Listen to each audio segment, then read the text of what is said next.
کسی بابا پر یقین نہ کرے، ان کی باتوں پر بالکل یقین نہ کرے، وہ لوگ فراڈ ہوتے ہیں، فیک ہوتے ہیں، جھوٹ بولتے ہیں، ان کا مقصد آپ سے مال چھیننا ہے، آپ کو غریب بنانا ہے، آپ کی پریشانیاں اور بڑھانا ہے، آپ کی تکلیفوں کو اور بڑھانا ہوتا ہے۔ چنانچہ میں کل ہی ایک سفر میں گیا تھا، وہاں 2 لوگوں کا ہم نے علاج کیا اور حالت معلوم کیا۔ وہ لوگ بتا رہے تھے کہ ہمیں 4-5 مہینے پہلے کچھ تکلیف تھی، ہم سید گھر کے خاندان والے ہیں، پھر بھی ہم ایک بابا کے پاس گئے تھے، اس نے بتایا کہ تمہارے پر جادو ہوا ہے، فلاں نے جادو کیا ہے، کیونکہ اس نے یہ ان کو سمجھایا تھا، ان کو بتایا تھا کہ کسی عورت کو بٹھایا، اس کے جسم میں ان کے دادی کا آتما کو لگایا اور وہ آتما سے وہ بابا بات کرے سر کا ایک ناٹک کرایا، اور وہ دادی کہہ رہی تھی کہ مجھے تمہارے باپ نے مارا ہے، اس لیے میں تمہارے باپ کو مار دیا، تمہارے بھائی کو مار دیا، اب اگلے نمبر تمہارے بیٹے کا ہے،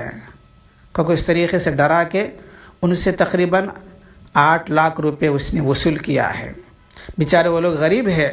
وہ 8 لاکھ روپے دینے کے لیے انہوں نے اپنے گھر کا جو سننا ہے، زیورات ہے، وہ بیچ دیے ہیں، گھر کے سامان بیچ دیے ہیں، اور ان کے کاروبار رک گیا تھا، بہت پریشان اٹھا رہے تھے۔ اس نے یہاں تک بھی بتایا اگر تمہارے بیٹے کو نوکری آنا ہے، 100 پتے کے اوپر کچھ لکھ کر پانی میں ڈالنا ہے، اس کا خرچہ ہوگا 2-3 لاکھ روپے۔ آخر میں جو ہے اس نے 1 لاکھ روپے پر راضی ہوا تھا۔ اس طریقے سے وہ لوگ ڈرا دھمکا کے، فراڈ بات بتا کے، جھوٹے بات بتا کے ان لوگوں کو پھنسا کے تقریباً 8 لاکھ روپے وصول کر لیے، اور کام کچھ نہیں بنا اور تکلیفیں بڑھتے رہے۔ ہم وہاں گئے، ان کو سمجھائے، وہ لوگ فراڈ ہوتے، دھوکہ ہوتے ہیں، غیب کے علم صرف اللہ کے پاس ہے اور کسی کا روح دوبارہ لوٹ نہیں سکتا ہے، یہ سب ان کا ناٹک ہے، آپ کو بتانے کے لیے، آپ کو اپنے طرف مائل کرنے کے لیے، متوجہ کرنے کے لیے، آپ کو یقین دلانے کے لیے، اس طریقے سے وہ لوگ ڈرامہ کھیلتے ہیں۔ ان کی باتوں پر یقین نہ کریں، بلکہ ہم کلمہ پڑھیں لا الہ الا اللہ محمد رسول اللہ صلی اللہ علیہ وسلم، کہ اس کا مطلب یہ ہے کہ کسی سے کچھ نہیں ہوتا، کسی سے کچھ نہیں ملے گا، سب کچھ کرنے والا اللہ ہے، نفع نقصان دینے والا، عزت ذلت دینے والا، مالدار غریب کرنے والا، صحت بیماری دینے والا، موت حیات دینے والا، پالنے والا اللہ ہے۔ اس یقین کو پیدا کرو، نبی کے طریقے میں کامیابی ہے، لہذا کہ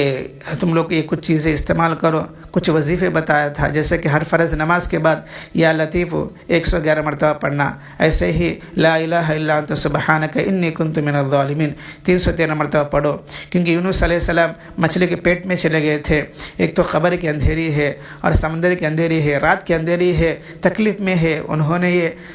لا الہ الا انت سبحانک انی کنت من الظالمین پڑھے تھے، اللہ پاک ان کو زندہ باہر لے آئے۔ اور ایسے ہی 313 مرتبہ کیوں ہے؟ کیونکہ جب غزوہ بدر ہوا تھا کہ مسلمان صرف 313 تھے اور غیرہ کافرہ تقریباً 1000 کے قریب تھے، کہ آپس میں لڑائی ہوئی، مسلمان جیت گئے تھے، اس جنگ میں جو ہے صحابہ اکرام 313 ہے، لہذا 313 مرتبہ لا الہ الا انت سبحانک انی کنت من الظالمین پڑھو۔ اللہ تعالیٰ آپ کی تکلیفوں کو بھی باہر کر دیں گے، ختم کر دیں گے، پھر جتنا آپ نقصان اٹھائے ہیں اس سے زیادہ اللہ آپ کو فائدہ دیں گے۔ اور استغفار پڑھو، استغفار کثرت سے